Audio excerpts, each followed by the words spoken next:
Hello everyone, my name is Vivek Sharma. Today we will be discussing about four major articles. पहले article में हम Aravalli and इससे related issues के बारे में डिस्कस करेंगे. सुप्रीम कोर्ट की एक जजमेंट आई है इसके बारे में.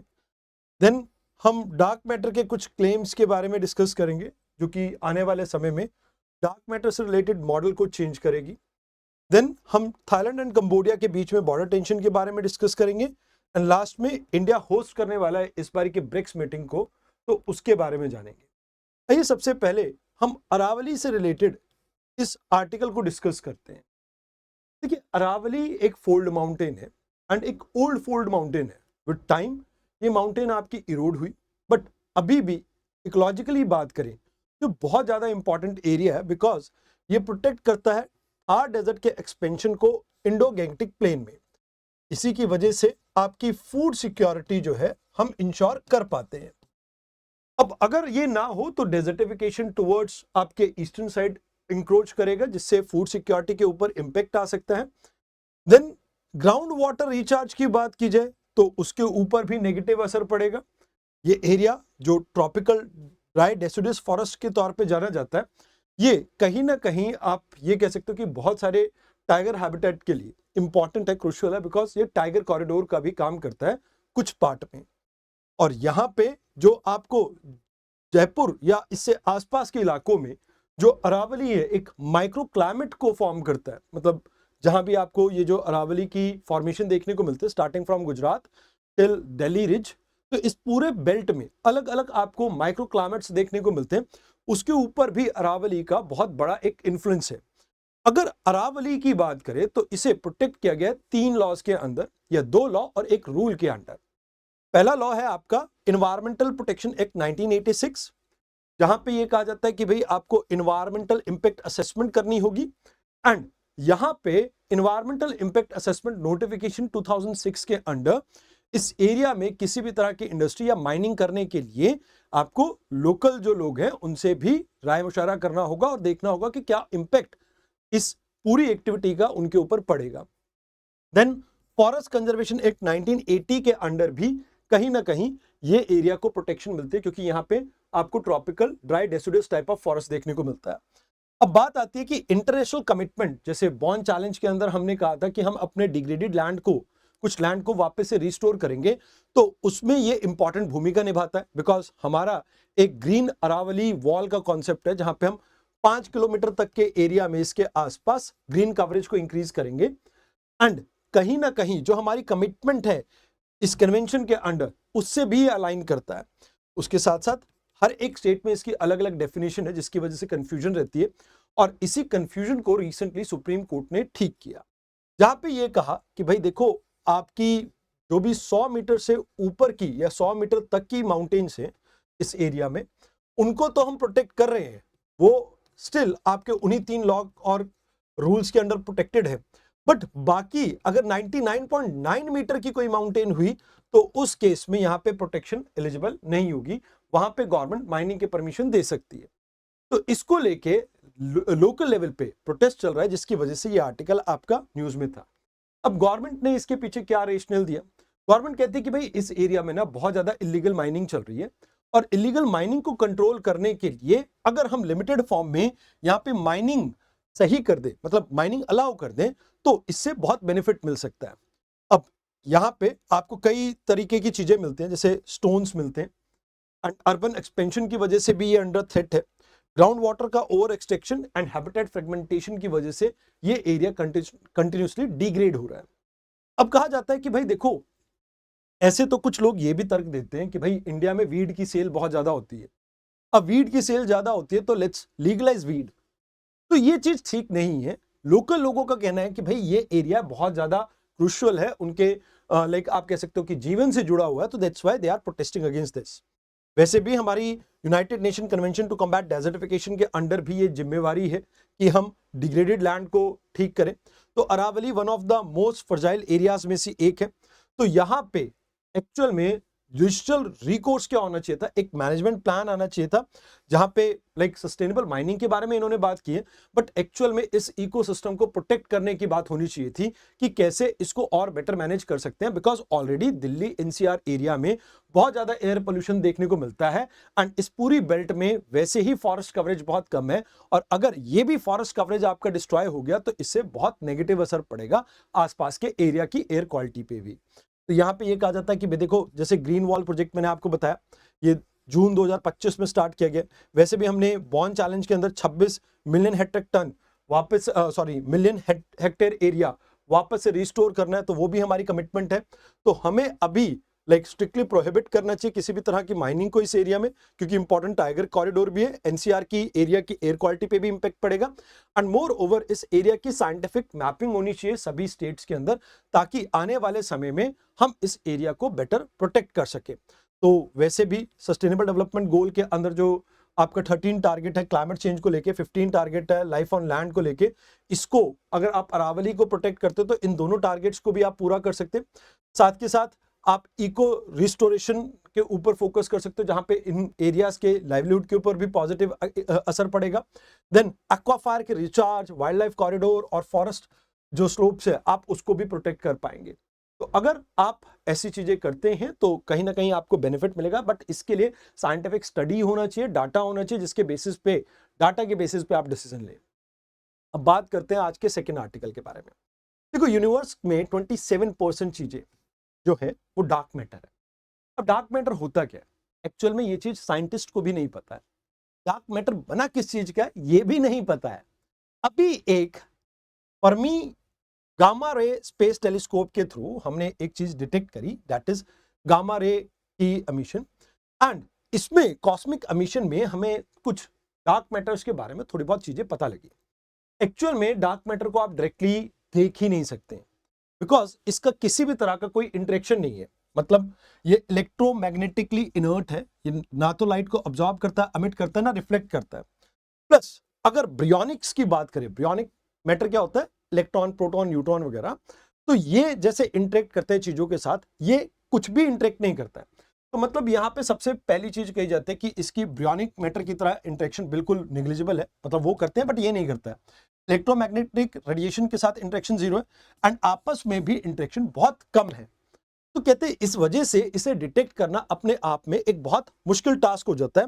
एंड अभी एक मेजर ब्रेक थ्रू ये मिला है कि भाई हम आइडेंटिफाई कर पाए हैं एक new fundamental particle, might be a possibility ये आने वाले समय में हमारी जो सोच है यूनिवर्स के बारे में उसे बदल दे। अब इस चीज का नाम रखा गया है वीकली इनएक्टिव या इंटरेक्टिंग मैसिव पार्टिकल। अब ये जो है ये अगेन ब्रियोनिक मैटर की तरह ही है, बट मतलब ब्रियोनिक्स मतलब जैसे एटम के अंदर इलेक्ट्रॉन, न्यूट्रॉन, प्रोटॉन होते हैं, वैसे ही ये एक पार्टिकल है, बट इसकी इंटरेक्टिंग फोर्स बहुत वीक है एंड ये हाई एनर्जी गामा रेज को प्रोड्यूस करता है। तो ये गामा रे एमिशन के लिए जाना जाता है। तो कहा जाता है कि भाई ये ग्रेविटेशन के साथ इंटरेक्ट करता है थोड़ा बहुत, एंड इसको लेके लाइक जो पहले एक आपका मॉडल प्रेजेंट किया गया था, that is lambda cold dark matter model, कहीं ना कहीं उसमें थोड़े अपडेट करने पड़ेंगे, बट नॉन ब्रियोनिक कंपोनेंट के बारे में तो ऑलरेडी इस स्टडी के अंदर भी यहाँ पे बताया गया था। तो कहा जाता है कि भाई देखो, ये इसके ओरिजिन की बात की जाए तो फ्रिट्ज करके एक पर्सन थे, उन्होंने 1930 में इसके बारे में बताया था, बट कहीं भी आप ये कह सकते हो कि अभी तक इसके बारे में क्लैरिटी नहीं है, बिकॉज इट्स एन अनसीन आपका मास, इसको हम इंटरेक्ट नहीं कर पाते हैं, मतलब इसके साथ इंटरेक्शन नहीं है, तो इस वजह से इसे डिटेक्ट करना भी बहुत मुश्किल रहता है। तो जैसे मैंने पहले बताया कि ना तो ये लाइट को एमिट करता है, ना रिफ्लेक्ट करता है, ना और कुछ, बस ग्रेविटेशन के साथ थोड़ा बहुत इसका इन्फ्लुएंस है। और यहाँ पे अगर हम बात करें तो ग्रेविटेशनल लेंसिंग के थ्रू हम इसको देख सकते हैं, थोड़ा बहुत मतलब इसके बारे में पता लगा सकते हैं, देख तो तब भी नहीं सकते। और ग्रेविटेशनल लेंसिंग क्या होती है, जैसे लाइट आपकी बेंड करते हैं किसी गैलेक्सी के आसपास, जब बड़ी गैलेक्सी के आसपास से निकल रही होती है, that is because of gravitational pull, तो लाइट ऐसे बेंड करती है तो इसके पीछे की चीज काफी आपकी ठीक से दिखने लग जाती है, तो उससे हम इसे कंफर्म करते हैं। तो दैट इज द थिंग जो आपको यहाँ पे याद रखनी थी। Now let's talk about Thailand and Cambodia. इन दोनों के बीच में 1904 से 7 के बीच में एक एग्रीमेंट हुआ था। एक्चुअल में इनके बीच में नहीं हुआ था, उस समय फ्रांस हुआ करती थी कंबोडिया में, एंड साइम कहा जाता था थाईलैंड को। तो यहां पर एक हैमर आपका टेम्पल है, जिसमें खासकर एक प्रीविहारा टेम्पल देखने को मिलता है शिव जी का। 11th सेंचुरी में इसे बिल्ड किया गया था एंड ये एक डिस्प्यूटेड एरिया बन गया। अब इसकी लोकेशन देखिए, ये पूरा 817 किलोमीटर का बॉर्डर है जिसको लेके इन दोनों कंट्रीज के बीच में डिस्प्यूट है। अब हुआ क्या कि इस मैटर को लेके ये पहुंचे इंटरनेशनल कोर्ट ऑफ जस्टिस में, और इंटरनेशनल कोर्ट ऑफ जस्टिस ने 1962 और 2013 में इस बात को कंफर्म किया कि कंबोडिया का सॉवरेनिटी रहेगा इस एरिया के ऊपर, बट थाईलैंड इसको मानने से तैयार नहीं है। अब कंबोडिया कहता है कि भाई खैमर की जो हमारे यहाँ पर लाइक किंगडम, ये जो पूरा मंदिर है, ये बेसिकली हमारी ग्लोरी को रिप्रेजेंट करता है। एंड मोर ओवर अगर हम थाईलैंड की बात करें, थाईलैंड कहता है कि भैया ये हमारी इंटीग्रिटी के लिए बहुत जरूरी है। वैसे ही यूनेस्को वर्ल्ड हेरिटेज साइट है, बट फिलहाल के लिए डिस्प्यूट में है दोनों कंट्रीज के बीच में। अभी पीछे ही डोनाल्ड ट्रंप ने जो पीस डील करवाई थी, उसके बावजूद इन दोनों के बीच में अभी एयर क्लैश देखने को आपको मिल रहा है। That is the important article we have to discuss. Now let's talk about BRICS. BRICS actual में हम क्यों डिस्कस कर रहे हैं, बिकॉज इंडिया इस बारी होस्ट करने वाला है इस पूरी मीटिंग को। तो इंडिया के पास प्रेसिडेंसी है। कहते हैं प्रेसिडेंसी तो ठीक है, बट इस समय दुनिया पहले जैसी नहीं रही। मल्टीलेटरिज्म अपने डाउनफॉल पे, and more over consensus based institution आजकल डिफंक्ट पड़े हैं। यहाँ पे टैरिफ का थ्रेट रिन्यू तरीके से आपको देखने को मिल रहा है। हर रोज यूएस हमारे ऊपर कोई ना कोई टैरिफ लगाने की बात कर ही रहा होता है, एंड कहीं ना कहीं ब्रिक्स की मेंबरशिप को भी एक्सपैंड किया जा सकता है नियर फ्यूचर। तो कहा जाता है कि भाई जिम ओनिल ने 2001 में ब्रिक कॉइन को दिया था, जो कि उस समय की इमर्जिंग इकोनॉमीज थी, एंड बाद में साउथ अफ्रीका ने 2011 में इसको ज्वाइन किया और ये बन गया ब्रिक्स। एक्चुअल में फॉर्मल मीटिंग 2009 में स्टार्ट हुई थी, एंड इसको एक्सपैंड किया गया 2024 से 25 के बीच में। फिलहाल Brazil, Russia, India, China, south Africa के अलावा Egypt, Ethiopia, Iran, United Arab emirate, Saudi and Indonesia इसके हाल फिलहाल के मेंबर हैं। पार्टनर कंट्रीज में वियतनाम आ जाता है, बेलारूस आ जाता है, Bolivia, Cuba, Kazakhstan, Malaysia, Nigeria, Thailand, Uganda, Uzbekistan, Algeria, ये सभी कंट्रीज आ जाती हैं। एंड यहाँ पे ये economic, political and social collaboration के ऊपर फोकस करते हैं। अब मेजर इनका एम क्या है? पहली चीज तो ग्लोबल साउथ को एक लीडरशिप प्रोवाइड करना एंड आपस में कोऑर्डिनेशन को इंप्रूव करना। मोर ओवर इनकी कलेक्टिव जीडीपी 35 to 37% डिपेक्ट करती है ग्लोबल जीडीपी की। तो कहीं ना कहीं ये आपस में ट्रेड को भी बूस्ट करना चाहते हैं, अगर बात की जाए डी डॉलराइजेशन पे भी इनका फोकस है, बिकॉज इनमें से कुछ कंट्री, ईरान होगी या रशिया होगी, तो इनके ऊपर यूएस ने सैंक्शन इंपोज कर रखा है। तो स्विफ्ट का ऑल्टरनेटिव ब्रिक्स पे के नाम से ये लाना चाहते हैं। इनका new development bank sustainable development and infrastructure projects को सपोर्ट करता है, एंड एक कंटीजेंसी फंड है, कंटीजेंट रिजर्व, यहाँ पे ये एक दूसरे की मदद करते हैं शॉर्ट टर्म लिक्विडिटी की प्रॉब्लम को सॉल्व करने के लिए। वैसे लास्ट टाइम जो आपकी 2025 में मीटिंग हुई थी ब्राजील के अंदर, वहां पर inclusive and sustainable global south के ऊपर इनका फोकस था। एंड अगर देखा जाए तो इस समय हमारे लिए चिंता का विषय है। क्यों? एंटी वेस्ट सेंटीमेंट इस ऑर्गेनाइजेशन में पीक पे है, बिकॉज आप रशिया और चाइना की बात करें, हमेशा anti south, anti west narrative देते हैं। इंडिया, ब्राजील और इंडोनेशिया ये नॉन अलाइंड है। हम दोनों कंट्रीज के साथ बातचीत रखना चाहते हैं, चाहे ब्राजील और रशिया, चाइना और रशिया हो, या यूएस और यूरोपियन कंट्रीज हो। इसके अलावा पॉलिटिकली एसिमेट्री देखने को मिलती है। हम लिबरल डेमोक्रेट्स हैं, like Brazil, India, south Africa and Indonesia.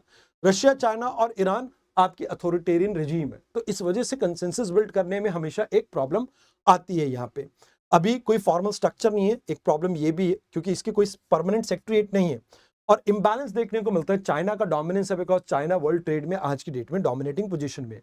बाकी करेंसी स्टैग्नेशन की भी एक प्रॉब्लम देखने को मिल रही है। कुछ कंट्री कहते हैं कि ब्रिक्स पे लेके आएंगे, कुछ कंट्री कहती है नहीं, हम यूएस को परेशान नहीं कर सकते, यूएस को गुस्सा नहीं दिला सकते। तो जिसकी वजह से कोई यहाँ पर कंक्रीट एफर्ट नहीं देखने को मिलता है।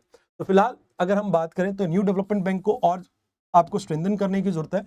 एक परमानेंट सेक्रेटरीट बना दीजिए, आप इकोनॉमिक ऑटोनॉमी को बूस्ट कीजिए। ठीक है, आप ब्रिक्स पे बनाना चाहते हो, बनाइए, बट उसके साथ साथ आप फोकस कीजिए कि आप ग्लोबल गवर्नेंस के अंदर, चाहे सिक्योरिटी काउंसिल हो, आईएमएफ हो, वर्ल्ड बैंक हो, इनमें कैसे ग्लोबल साउथ के पर्सपेक्टिव को आप ऐड कर सकते हैं। वैसे हमें यहाँ पे ट्रॉपिकल फॉरेस्ट फॉरएवर फंड, इसको भी बूस्ट करना चाहिए, इसको भी प्रमोट करना चाहिए। तो दीज वर द थिंग्स जो हमें यहाँ पे पढ़नी थी। आई होप आपको डिस्कशन अच्छी लगी हो। आज के लिए इतना ही था। धन्यवाद।